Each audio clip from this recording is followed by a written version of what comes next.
Իսրայելը ավիահարված է հասցրել Իրանի Բուշերի միջուկային համալիրի տարածքում գտնվող շենքերից մեկին, ռեակտորներից ընդամենը 350 մետր հեռավորության վրա։ Ըստ պաշտոնական տվյալների ռեակտորը չի վնասվել, ճառագայթման վտանգ և զոհեր չկան։ Ատոմային էներգիայի միջազգային գործակալությունը հաստատել է հարվածի փաստը, միաժամանակ զգուշացնելով, որ նման գործողությունները մոտենում են միջուկային անվտանգության կարմիր գծին։ Ռուսաստանն էլ հարվածն անվանել է անպատասխանատու, ընդգծելով օբյեկտի զգայունությունը և անձնակազմի ներկայությունը։ Ավելի վաղ նույն տարածքում արձանագրվել էր նաև անօդաչուի հարված։ Մինչև այս զարգացումները Միացյալ Նահանգների պաշտպանության նախարար Փիթ Հեքսեթը հայտարարել է, որ Իրանի բալիստիկ հրթիռների և ԱԹՍ-ների արձակումները նվազել են 90%-ով։ Նրա խոսքով Միացյալ Նահանգները խոցել կամ վնասել է առնվազն 120 իրանական ռազմանավ և հարվածել ավելի քան 7000 թիրախի, մոտենալով վճռական հաղթանակի։ Միևնույն ժամանակ Թեհրանը հերքում է այդ պնդումները, նշելով, որ հրթիռային ներուժը պահպանված է և հարվածները շարունակվում են։ Քաղաքական հայտարարությունների դաշտում ևս լարվածությունը պահպանվում է։ Թուրքիայի արտգործնախարար Հական Ֆիդանը հայտարարել է, որ Իսրայելն է պատասխանատու տարածաշրջանը աննախադեպ ճգնաժամի մեջ ներքաշելու համար։ Միացյալ Նահանգների նախագահ Դոնալդ Թրամփն էլ նշել է, որ Վաշինգտոնը ծրագրեր չունի Իրանում զորքեր տեղակայելու։ Նա նաև հայտարարել է, որ անձամբ դիմել է Իսրայելի վարչապետ Բենյամին Նեթանյահուին դադարեցնելու Իրանի նավթագազային օբյեկտների վրա հարձակումները։ Սակայն հաղորդվում է, որ ըստ իսրայելական աղբյուրների որոշ հարվածներ իրականացվել են Միացյալ Նահանգների հետ համակարգված, ինչը հակասում է Թրամփի հայտարարություններին։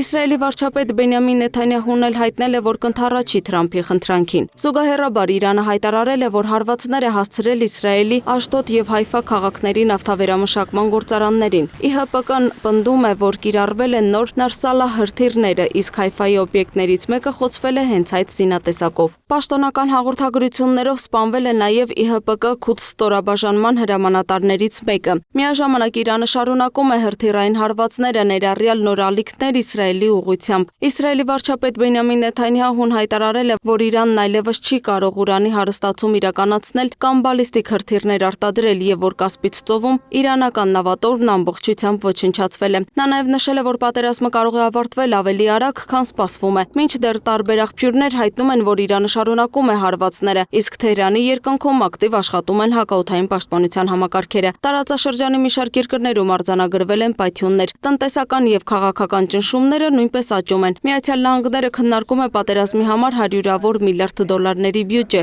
իսկ որոշ գնահատականներով ծախսերը կարող են հասնել մինչև $1 տրիլիոն։ Այս ֆոնին միջազգային հանրությունը շարունակում է զգուշացնել, ընդգծելով, որ միջուկային օբյեկտների թիրախավորումը կարող է ունենալ անկանխատեսելի և վտանգավոր հետևանքներ ամբողջ տարածաշրջանի համար։ Լուսինե Գրիգորյան, Free News, Ազատ լուրեր։